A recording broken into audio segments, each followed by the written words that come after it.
Halo pemirsa, selamat datang di Reportase Weekend, sebuah acara persembahan dari VOA dari studio kami di Washington DC yang akan menyampaikan berbagai berita-berita dan juga info-info menarik. Bersama saya Ian Umar. Dan saya Aryatna Budianto. Apa kabar pemirsa? Semoga weekend Anda berjalan dengan menyenangkan dan semua rencana berjalan dengan lancar. Nah Ian, kalau kemarin-kemarin ini di Washington DC area itu banyak sekali ada kegiatan tentang budaya ya. Jadi minggu lalu itu ada juga namanya Festival Chuseok itu dari Korea. Nah mungkin kalau misalnya pemirsa di tanah air banyak nih yang sekarang lagi demam Korea, mungkin sudah tahu Chuseok itu apa? Itu adalah harvest atau musim panen. Ya, festival musim panen di sana. Itu dirayakan di Washington DC karena memang ada diaspora Korea yang cukup besar jumlahnya di sini. Dan juga ternyata nggak cuma regional di Korea ya, kalau di Asia juga di Tiongkok baru-baru ini juga ada sebuah event yang besar, yaitu mereka menyebutnya sebagai Golden Week Holiday atau liburan musim panjang musim autumn atau fall ini sebagai sebuah liburan yang cukup panjang sekitar 10 hari dari akhir September sampai ke awal Oktober. Jadi banyak sekali yang traveling, banyak sekali ada pesta-pesta budaya dan termasuk juga di Washington DC juga ada festival budaya yaitu World Culture Festival. Seperti apa sih nanti ceritanya juga kita akan sampaikan dalam Reportase Weekend. Tampil memukau di malam final America's Got Talent ke-18, namun Putri Aryani gagal menjadi juara dan menduduki posisi keempat. Para diaspora Indonesia yang menyaksikan langsung acara ini di Pasadena, California mengaku terkejut dengan hasil voting. Namun apapun hasilnya, mereka bangga akan semua pencapaian Putri Aryani. Setelah masa pandemi usai, Kantor Konsulat Indonesia bersama dengan berbagai organisasi diaspora Indonesia di kota New York kembali menggelar acara Festival Kuliner Jalanan Indonesian Street Festival atau ISF. Acara ini juga dimeriahkan dengan penampilan seniman dan juga artis penyanyi Indonesia. Setelah beberapa kali mengalami penundaan, kereta cepat Jakarta-Bandung akhirnya resmi beroperasi. Kereta cepat yang merupakan hasil kerjasama Indonesia dengan Tiongkok ini menjadi kereta cepat pertama di Indonesia dan Asia Tenggara.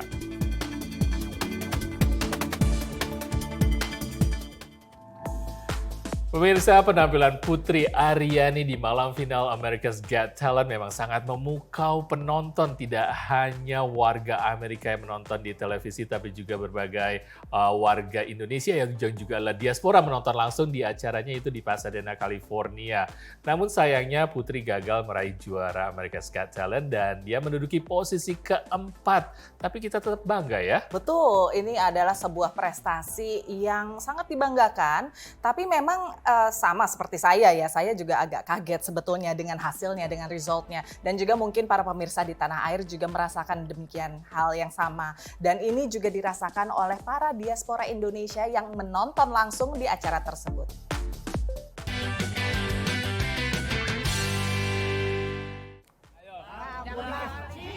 Pada saat di Pasadena itu, kita semua tuh udah yakin kalau Putri itu bakalan menang, tahu nggak? Mollywood yang tinggal di Simi Valley, California, bukan satu-satunya diaspora Indonesia yang terkejut dengan kegagalan Putri Aryani menjuarai America's Got Talent ke-18. Hal sama dirasakan Dewi Rusmiati yang bersama diaspora Indonesia lain rela antri berjam-jam, bahkan bolos kerja agar dapat menonton langsung penampilan Putri di Pasadena, California. Itu semua audiens yang di dalam studio itu shock, termasuk maksudnya bukan hanya orang Indonesia aja.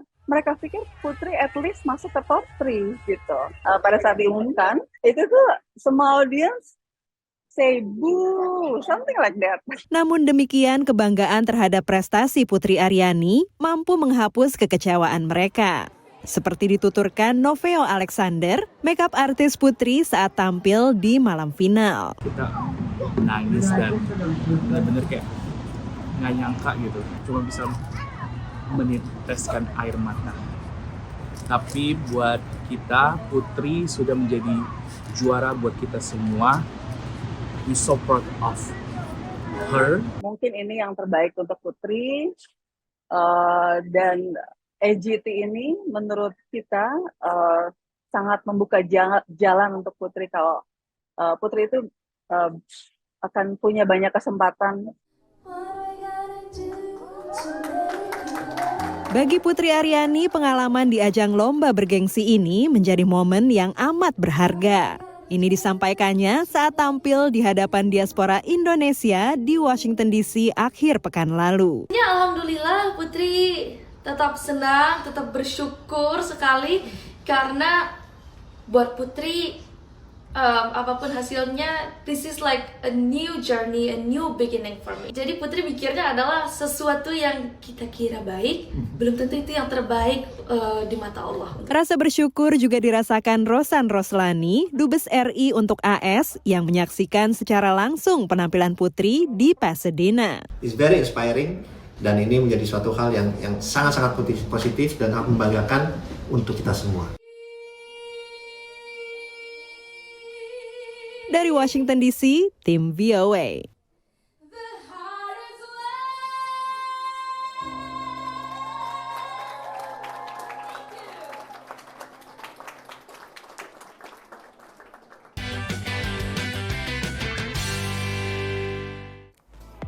Pemirsa, saya setuju sekali dengan Putri Aryani bahwa disabilitas itu tidak menjadi sebuah hambatan seharusnya dan tidak dijadikan label dan menjadi stereotype untuk para penyandang disabilitas tidak bisa melakukan atau mencapai mimpi-mimpi yang mereka inginkan. Harusnya ini justru menjadi pemicu dan atau tantangan buat mereka juga untuk bisa mewujudkan mimpi-mimpi mereka. Betul, Ian, dan tidak hanya tantangan bagi mereka tapi juga tantangan untuk kita ya sebagai komunitas, bagaimana kita bisa hidup lebih inklusif lagi. Dan tadi kalau misalnya dilihat ya, saya terharu banget bahwa ada orang-orang Amerika. Ini yang nonton nggak hanya orang Indonesia ya, orang-orang Amerika bahkan datang dari negara bagian lain, misalnya dari Ohio, rela nyetir 8 jam untuk bertemu langsung dengan Putri dan menyatakan dukungannya.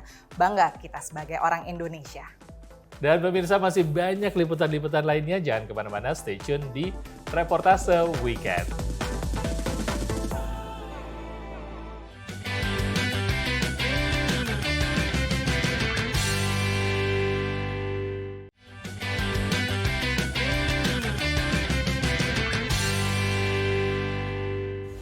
Pemirsa, Anda masih menyaksikan Reportase Weekend dari studio VOA di Washington DC. Dan yang seperti sudah kami singgung sebelumnya bahwa Washington DC akhir-akhir ini ya di bulan Oktober itu ramai sekali dengan berbagai acara yang melibatkan diaspora dari berbagai negara yang ada di sini.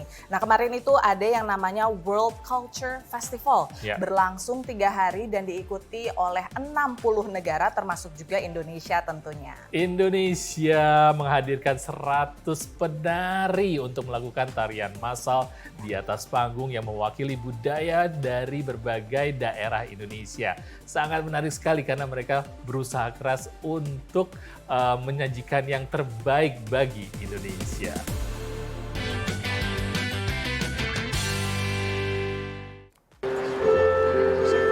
Tarian dan musik dari 60 negara memeriahkan gelaran World Culture Festival yang diadakan di The National Mall. Selama 3 hari, ratusan ribu pengunjung dimanjakan dengan pertunjukan budaya dari Amerika Serikat, Tiongkok, India, dan puluhan negara lain. Celebrating all the different countries and maybe meeting a few other people. Ini adalah World Culture Festival yang digelar pertama kali di Amerika Serikat setelah sebelumnya digelar di India dan Jerman. Indonesia menambah kemeriahan festival dengan tarian kolosal oleh 100 penari yang membawakan medley tarian Wonderful Indonesia dari 8 daerah, yakni Aceh, Sumatera Utara, Jawa Barat, Jawa Tengah, Kalimantan Selatan, Sulawesi Utara, Bali, dan Papua. Kathleen Hill, keturunan Indonesia di California, sangat bangga dapat membawakan tarian tradisional, meski hanya bisa latihan beberapa hari. I really loved it and I want to do it again. And I enjoyed not even wearing bataknis, but today I was in Papua, so it was like representing Papua in a different side. So it was really enjoyable. Oh, it was amazing. I know she was excited to go and do it. She was practicing hard at home, so flying out here and preparing, practicing in the hotel. It was definitely a journey. She wanted to do a good job, and it turned out well. Para penari tak hanya datang dari berbagai penjuru AS, seperti Maryland, California, Colorado, dan New York, tapi juga langsung dari Indonesia. Mayoritasnya bukanlah penari profesional. Bisa memprovide everybody yang bukan profesional dancer bisa jadi profesional, bisa jadi menari. Tadinya yang ibu rumah tangga aja, why not join with us? So kita have fun untuk menari Indonesia dan represent of Indonesia begitu. Di antara para penari ada juga orang Filipina dan Amerika yang mencintai budaya Indonesia. Seperti Claire yang pernah mengikuti program pertukaran pelajar di Yogyakarta tahun 1962 dan bekerja sebagai antropolog sebelum akhirnya pensiun. So we would love for people to see, oh, that's not just one thing. This is diverse, but it's harmony. It's together. And I think it works beautifully, and I hope everybody understands how special it is. Yes. Koreografi Wonderful Indonesia merupakan gubahan Erna dan pengajar tari asal Medan, Sultan Martozet.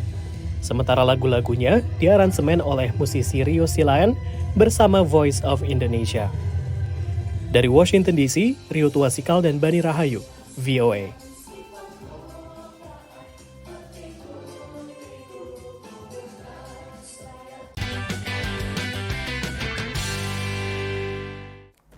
Ya luar biasa sekali semangatnya pemirsa dari para pengisi acara yang umumnya adalah diaspora Indonesia yang tinggal di kawasan Washington DC dan sekitarnya. Tapi juga banyak diaspora Indonesia yang datang dan bahkan juga warga Amerika yang datang dari negara bagian lainnya. Mereka sudah latihan selama berminggu-minggu dan selama waktu menunggu sebelum manggung hari H itu mereka juga harus menunggu berjam-jam tapi tetap semangat membawakan budaya Indonesia. Sangat membanggakan. Dan kemeriahan soal Indonesia ini tidak hanya terjadi di Washington DC aja ya Ian, tapi juga di kota lain. Ya benar sekali, di kota New York tepatnya. Konsulat Jenderal Indonesia di kota New York bekerja sama dengan organisasi-organisasi di sekitar kota New York. Akhirnya setelah masa pandemi usai mereka menggelar kembali festival tahunan yaitu Festival Kuliner Indonesian Street Festival. Kali ini mereka juga mengundang seniman dari Indonesia dan juga artis penyanyi Indonesia.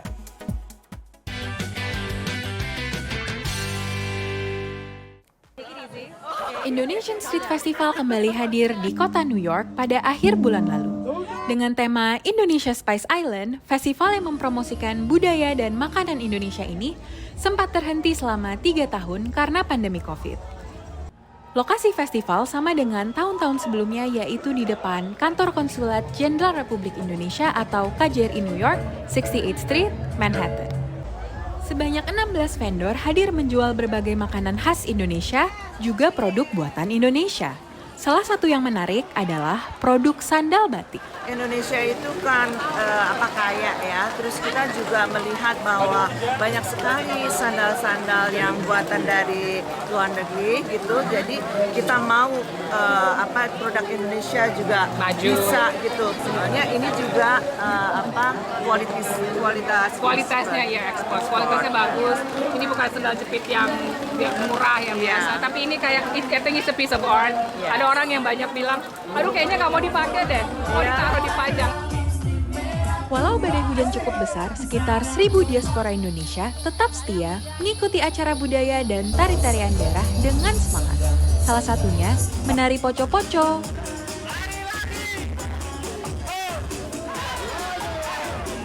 Acara semakin meriah dengan penampilan Elva Singers. Tampil membawakan 3 lagu, Lita Zain, Yana Julio, Uci Nurul, dan Agus Wisman berhasil membuat pengunjung ikut bernyanyi. Kalau lagu pesta tuh udah lagu kutukan kami. Identitas lah itu. Pokoknya setiap kita nyanyi pasti harus ada kudu ya berarti ya. Pasti permintaan dari klien lah atau nama kita. Dan kita memang dikenalnya dengan lagu pesta. Acara ditutup dengan penampilan gitaris Balawan dan batuan etnik fusion dari Bali. Nada-nada jazz elektronik berpadu dengan pentatonik gamelan Bali dan suara kecak mendapat apresiasi meriah dari para pengunjung. Saya pikir acara ini penting ya karena bisa melihat sisi budaya Indonesia tentunya dari untuk warga sini ya. Jadi mereka bisa, istilahnya kita jemput bola ya. Tidak ada lain, kita ingin pertama memperkenalkan budaya Indonesia, baik kuliner, performing arts, dan kerajinan Indonesia yang lainnya. Dan kita perlu hadir di kota New York, dan ini kita lakukan setelah 3 tahun. Dan kedepannya kita ingin lebih besar lagi, lebih terintegrasi lagi. Hujan adalah berkah, jadi ini sebetulnya Indonesian Street Festival ditambah berkah hujan. Nara Tama dan Nadira Gasani, VOA New York.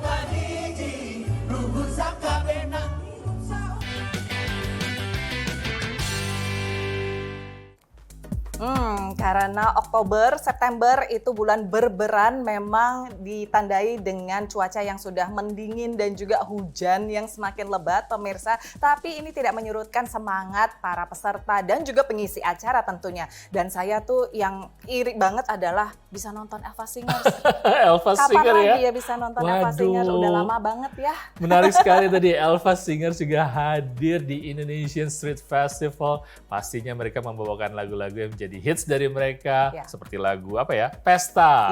Wah, itu pasti pesta. Nostalgia semua. Itu udah harus untuk dibawakan oleh mereka. Senang sekali, dan juga warga-warga walaupun mereka mengenakan ponco, jas hujan dan juga payung, tapi tetap semangat melakukan aktivitas dan juga menari bersama di depan panggung dari Indonesian Street Festival.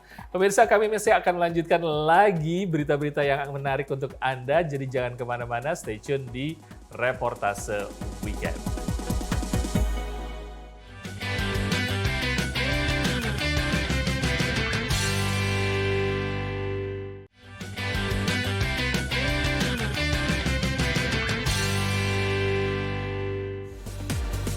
Pemirsa, Anda masih bersama Reportase Weekend. Saya baru dengar kabar di Indonesia mempunyai berita yang bagus sekali, yaitu adanya kereta cepat yang proyeknya memang sudah berlangsung sejak lama dan akhirnya sudah diresmikan dan bisa digunakan oleh warga sebagai warga Indonesia yang juga tinggalnya walaupun di sini di Amerika. Saya bangga loh kalau Indonesia punya kereta cepat ini. Ikut bangga dan sekaligus iri juga ya, kepengen nyobain ya, dari Jakarta, Bandung dengan begitu cepat ya bisa ditempuh, dan ini merupakan kereta cepat pertama tidak hanya di Indonesia tapi juga di Asia Tenggara kerjasama dengan Tiongkok.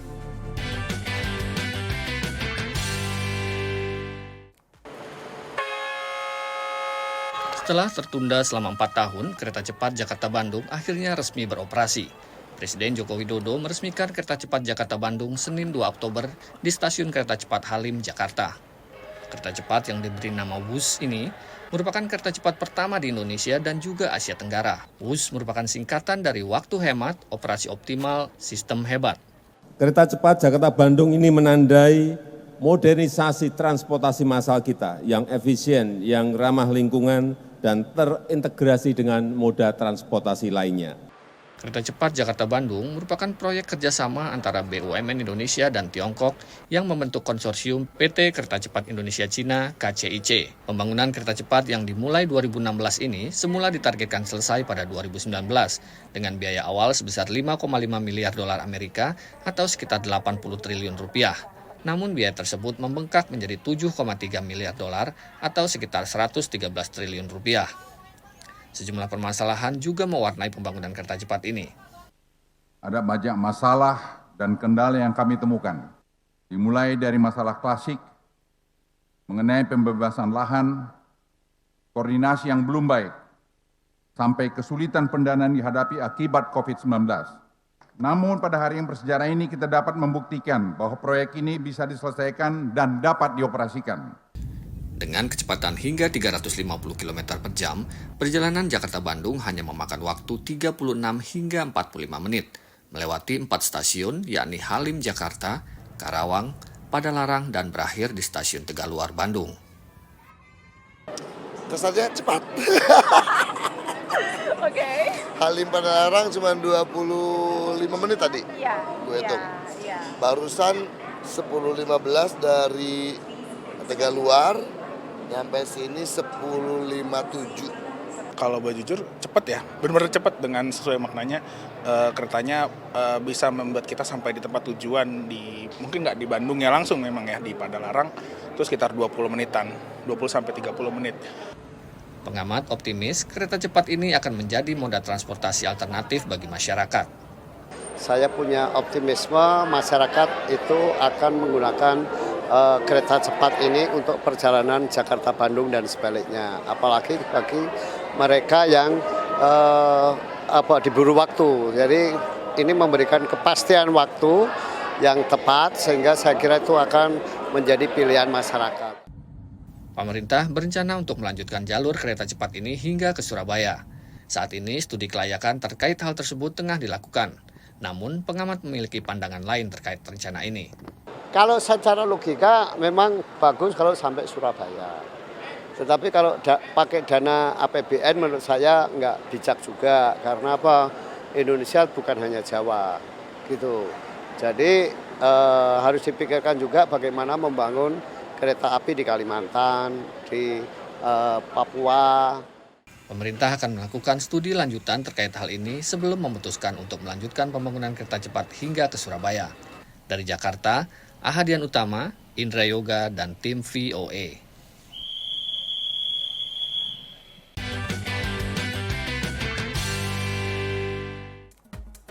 Wah, Ian luar biasa banget. Jadi untuk perjalanan dari Jakarta ke Bandung bisa ditempuh dalam waktu 36 menit ya untuk perjalanan yang langsung non-stop. Kalau misalnya pakai stop-stop ya 44 menit.